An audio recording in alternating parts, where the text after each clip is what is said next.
Assalomu alaykum aziz galon obunachilar, aziz yurtdoshlar, aziz aka-ukalar.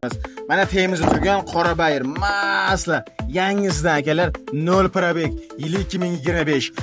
Bu motorlarimizni sizlar bilan obzorini qilib o'tamiz. Videoni o'tkazib yubormang, chunki bunda juda ham qiziqarli narsalar ko'p. Qani ketdik Samatjon aka. Ladies and gentlemen,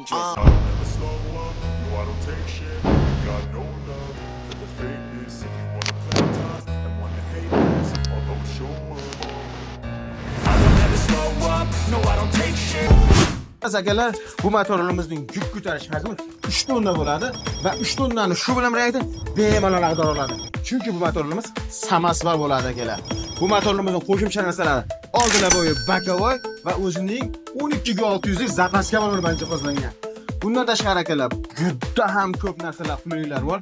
Birinchisi, pavorotlar aka, tumangi faralar.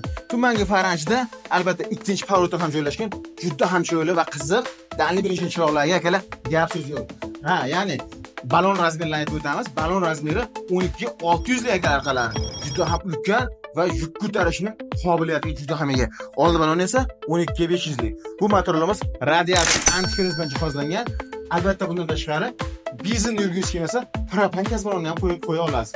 Akalar, xudo xolasa benzinli motorlarimizning benzin bak sig'imi 20 litr tashkil qiladi va rasvot esa atiga 4 litr 5 litr. Bunaqasi bo'lishi mumkin emas akalar. Benzinli motorlarimizni sizlar bilan tanishtirib o'tsak, tushunib olmas.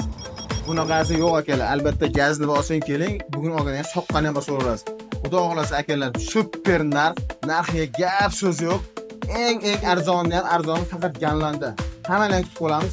Sog' bo'lasizlar. Yurakdansizlar jigarlar.